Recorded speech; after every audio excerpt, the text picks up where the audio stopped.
Do you ever wonder about other people's finances, and not in like a judgmental way, but just like in a super... Literally all the time, for anyone who has a child. I don't care how much money you make. I do not care. I don't understand how you afford a kid in today's economy. I literally do not get it. I cannot comprehend how any couple, person, individual, duology, triology, I don't understand how adults afford children. Like, you're telling me you're sending them like to doctors. Going to the doctor is so expensive, and kids do it like a lot. And then like school is, I don't know, like thousands of dollars a month to send them to a daycare where they're not even actually, I don't know, do they learn at daycare? I'm not really sure, but like they go to daycare just to like be daycared while you go to work to pay for daycare. But like then there's like food that they just throw on the floor. Like, I don't understand. You know how much it costs to have triplets in the United States without insurance? Listen up. James was in the NICU for 31 days. She needed a little bit of oxygen. She needed photolight therapy, and she was just there to feed and grow. She was 2 pounds, 14 ounces when she was born. They charged us $447,037.53. Polly was in the NICU for 32 days. She just needed the same things as James, except she needed a little bit more oxygen, and she needed a little bit of caffeine while she was in the NICU. They charged us $542,785.39. Baskin needed the exact same things as James, except he was in the NICU for 35 days. He just needed a little extra time. So they charged us $481,261.12. This doesn't even begin to cover my 11-day hospital stay before the babies were born. And the hospital genuinely believe it's a reasonable price. I'm already there. Take a look around. So I had a baby 2 months ago, and I just got the hospital bill. Please hold. Let's see how much it costs. I have the breakdown on my computer. So I vaginally delivered him, and I was induced. And yes, I got the epidural. Whew, amazing. Oh my gosh. The first thing is the labor room / delivery room. $13,900. Ouch. I got another bill that says room and board semi-private. That was $19,111. Next charge is anesthesia, $2,181. Pharmacy, $1,291.33. Other diagnostic services, that was $1,001. What is that? Please explain. The laboratory was $862, and then I got a charge for the emergency room, which was $411. So all those together, $38,757.33. That hurt more than the contractions. Thank God for insurance. They covered a lot of it. My amount due is only $1,418.26. Whew! I'm not done. I have like 3 more charges. Next bill is from US Anesthesia, and they charged me $13.56 But after insurance, that was only $135.67. My last 2 charges is vaginal delivery postpartum care, and that was $6,793. Ooh! The last final charge was the cervical dilator, which is the balloon that they put up there to induce my labor. That was $385. After insurance, $651.16. We love insurance. Okay, want to know the final total? In total, it cost me $47,292.01 to have a baby. But after insurance, I only had to pay $2,205.09. Wow, thank you. Yeah, no, actually, I have 4 kids. Damn. Let's take a look at the hospital bill where I gave birth to my son on the unit where I work as a labor and delivery nurse. I was in the hospital a total of about 36 hours, a vaginal, uncomplicated, no epidural birth, $10,613. I walked onto my unit at 9 p.m. I was in active labor, and at 1:45 a.m. I gave birth to my son, so it was not quite 5 hours. Down there, the labor room / delivery, that's what I was charged to physically be in that labor and delivery room. The vaginal / delivery, that was the services that my midwife and my nurse provided during my labor, during my birth, and during the postpartum recovery. They drew lab work, were routine, basic, like minimum stuff. That cost was $600 for that lab work. You'll see that there is a charge for a SARS-CoV-2 swab. We offer nitrous oxide, which is laughing gas. So I like to use nitrous oxide when I'm giving birth. Where I work, the patient has to have a negative COVID swab during their admission to use the nitrous oxide. So that's that $84 COVID swab for like swabs I get free in the mail. This is the pharmacy bill for every single medication that was administered to me from when I walked into the door to when I was discharged. I had group B strep during my pregnancy, which is a common thing. I needed to be treated prophylactically with antibiotics through an IV site. I was treated with penicillin, but our penicillin is in a powdered form. You need to attach it and mix it to a bag of saline. There where it says sodium chloride 0.9% Bell bag. That was a charge for the bag of saline in addition to the charge of the medication. When I arrived at the hospital, I was 5 centimeters and I could get a dose of IV pain medication. I also got that with Zofran for nausea, and that was about $23 for the 2 of them. Down here, the lactated ringer solution, that's $40, and that was just a bag of IV fluid that wasn't even running the entire time. They just needed it to mix with another medication. I had more bleeding than expected. I had about half a liter of blood loss. I got 2 bags of the Pitocin, I got a shot in my leg, and I got something through my IV called TXA to help with my bleeding because I was bleeding a little heavier than I should have been at that point, but it wasn't a huge postpartum hemorrhage. So then by 4 or 5 in the morning, I was taken over to the postpartum unit. Now, while you're on the postpartum unit, I continue to offer and bring you Tylenol, ibuprofen, or naproxen in my case, like on a schedule. Sometimes I declined them and sometimes I took them. The benzocaine menthol, that's something called Dermaplast spray. It is a can of numbing agent spray that you would spray on your perineum. I didn't even ask for it. My nurse was being sweet and dropped a can off for me. You can get that on Amazon or Walmart for like $6, and it is charged $40 in the hospital setting. Down here, it says room and board, semi-private. The price for the bed for 1 day, $2,674. And these were private. They weren't shared rooms. So I got there early that morning. I spent the night there and then went home the following day just after lunchtime. Was still charged $2,674 because they charge you for the whole day. Even if you meet the deductible, my insurance only covers 80% of it. Also keeping in mind that my son is his own person now. He is a billable patient. So he was sent his own hospital bill. He has his own deductible to meet on top of all of this. Another thing to keep in mind is, again, I work there. These services, these charges, like nurses are paid an hourly rate. I get paid the same hourly rate no matter how expensive or cheap a person's admission is. The same thing for the doctors and the midwives. It's a salary. Whatever that they're charging for these services, we're not seeing a penny of it. So I'm just saying.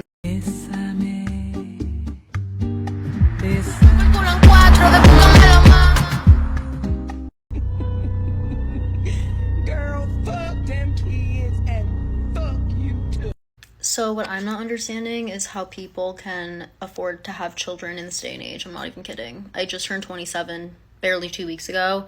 So I know that I'm at that age where if I did have a child, it's, not unusual. And a lot of people my age are having children and getting married and affording weddings and whatever. But like, I just took my cat to the vet because I had to, and she had to get x-rays, an injection, and then the fee for the physical and medication. And I literally paid $500, like around $500. I don't even understand how I would be able to afford taking care of a human being for the rest of my life. I can't even afford myself. I literally can't even afford myself. Went to law school, cannot afford myself. I just I don't know how I'd be able to afford taking care of another human being, let alone 1, maybe 2. Everything is just too expensive these days. I don't. Did you know it costs over $300,000 to raise a child these days? I knew it was expensive, but I never knew how expensive it really was until my wife and I got to this point where we started walking through our own family planning. So let's talk about the cost of having children, especially for us millennials. I think this would be a timely conversation here at NETMA because over 60% of the followers are over age 25, with most of which being between 25 and 34, including myself. So I think we're all kind of in a stage of life where we could consider having a family. My name is Kellen. This is NETMA, or Nobody Ever Tells Me Anything, where we discuss business, news, and current events. I struggled to believe that it really costs that much to raise a child. However, I kept finding headlines like this, so I decided to dive into the numbers. And this was one of the best breakdowns that I could find. And in this case, the total neared around that $300,000 mark. Most of those expenses are in housing, followed by food. But one of the real heavy hitters that I've heard about lately is the cost of childcare. Depending on where you live, the cost of childcare can range between 12% and 29% of your income, with Washington, D.C. coming in as the most expensive place for childcare. Yes, obviously, some of these expenses have flexibility. You can choose where you live. You can choose to live in a cheaper place. You can choose the types of food that you buy. You don't have to go to Whole Foods all the time. And you can also choose the type of education that your child gets. But as we know, education is the great equalizer. And oftentimes, parents have to choose what kind of education to buy their child. However, that's a sticky point because for many millennials, both parents are working. So it can be challenging for millennial parents to completely navigate around the childcare question. Now, if you've been paying attention to politics, some have proposed having universal childcare. Now, while that didn't get traction on a federal level, Multnomah County in Oregon has created a childcare for all program. And in this program, they're trying to bridge access to childcare with the hope of having childcare for all by 2030. Now, obviously, this costs money, and a new tax was instituted for those in the top 10% of earners in that county. And apparently, it's been successful. They generated over $68 million more than they expected to in tax revenue. It's not all doom and gloom. There are some solutions, like taking advantage of 529 plans to save for your child's college education, as well as taking advantage of the child tax credit. So despite what some of the older generations say, for the young people that choose not to have children for whatever reason, I think it's reasonable to say that they aren't crazy. They might have just run the numbers. So I'm curious, if you're a person that wants to have children, has the cost of raising them worried you at all? And how do you feel about childcare for all? Do you think that's something that would fit in the US? Do you think the culture or wealth of the parents matters? Because my parents didn't spend that much money on me. And if you live outside the US, how does childcare work in your country? Let me know what you think in the comments. And if you like this sort of content, like and follow for more. And let me know what other personal finance topics you'd be interested in talking about. The fact that daycare costs $600 to $800 a month for one child. $600 to $800 a month? Where the hell is that deal? We pay $1,500 a month for one baby. You know what's crazy is like the way that babies have so quietly become a luxury. Like now, it's not like whenever someone brings up that they're having a kid, it's not like, oh wow, that's amazing, congratulations. You're like, how? How the fuck are you affording this? And literally the only people that I know that are having babies, like planned babies that they wanted, are the fucking rich people. Like the rich people that I went to school with and stuff that like had their parents buy them a house and like are already married. Those are the ones who are like, yeah, we're gonna pop one out. But it is just really insidious how bringing life into this world, babies, something that should be normal and celebrated and like I said is part of the fucking human experience, are now like a luxury. And then unfortunately a lot of the other cases of people having kids, it's kind of like the people who rock Gucci bags when you know they're unemployed. You're like, damn, you can't afford that child. I pay $60,000 a year for childcare. And that might seem insane to many people. But here in the US, childcare is not only inaccessible, meaning very hard to come by, but also unaffordable for so many. I am obviously in a place of privilege where I can afford this, and I see an upside to having my children in childcare. But the reality for most Americans, and especially American women, because we are the ones who are looking for and financing most childcare efforts, is that it's just out of reach. And so for some context, because I think people are always shocked by the numbers, for one infant to go to daycare at my childcare center, which is a town-based recreation department childcare center, it is $23,000 a year. That's for one child to go to daycare. That alone is staggering. That number is just so large, and so many people cannot afford that. And are there alternatives? Are there home daycares? Are there nannies? Are there nanny shares? Yes. But those are also pretty expensive and very, very hard to come by. My infant baby never even got to go to daycare. She is turning 1 this month, and they still do not have room for her. She will not be in childcare until she's almost 2 years old, because that is how long the wait lists are. The wait list can be 1-2 years, depending on where you live and the access that you have to childcare. Because since COVID, so many daycare centers and nannies have left the industry. Our childcare center is struggling to find and keep teachers because they are not paid enough, and there is no more government support to help them sustain in this economy.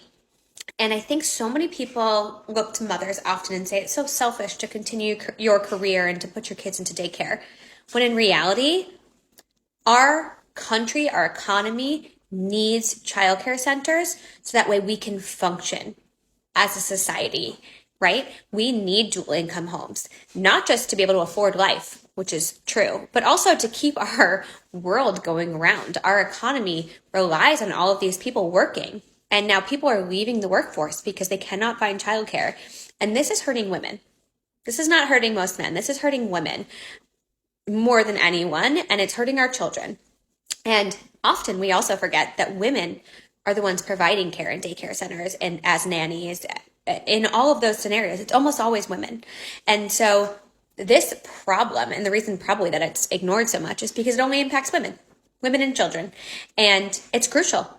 I don't know how else to say it, but it is crucial that there is support here so that women and children can thrive in this economy, in this country, and just in general. I am so sick of the people saying, if you can't afford daycare, just don't have kids.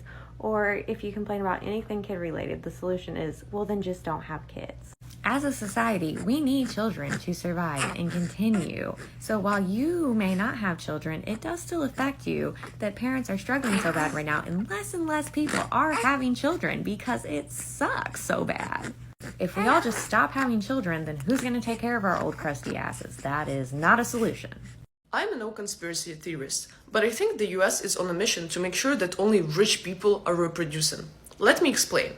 On average, it costs $18,000 to give birth in the United States if you don't have an insurance. But if you do, it still costs around $2,000.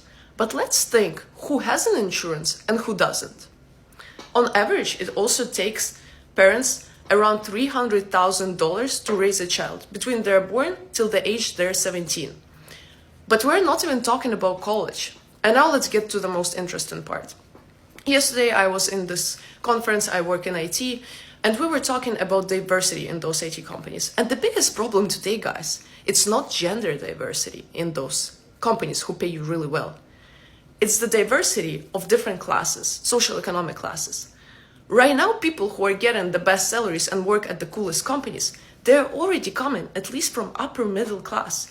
Because those IT companies, they want you to have this fancy university name on your resume. Now let me explain. Less than a quarter of Americans have access to paid parental leave. Less than a quarter of Americans have access to paid parental leave. And do you know who has this access? Privileged people who had an opportunity to get college education and now work in those fancy companies, and they're getting high salaries. So we're setting up rich people for success while we're making sure that people who are struggling even more. What does it mean? That when you have a child, all of a sudden you live paycheck to paycheck. You are unable to save. About what type of generational wealth are we talking about when we're making sure that privileged people who are already well off, they have access to all of the benefits? Yes, we can talk about closing the wealth gap by taxing the rich the most. We can talk about closing the tax loopholes, about all of those things. And yes, all of this is important. But let's reevaluate how much it costs to have a child today. Just some food for thought.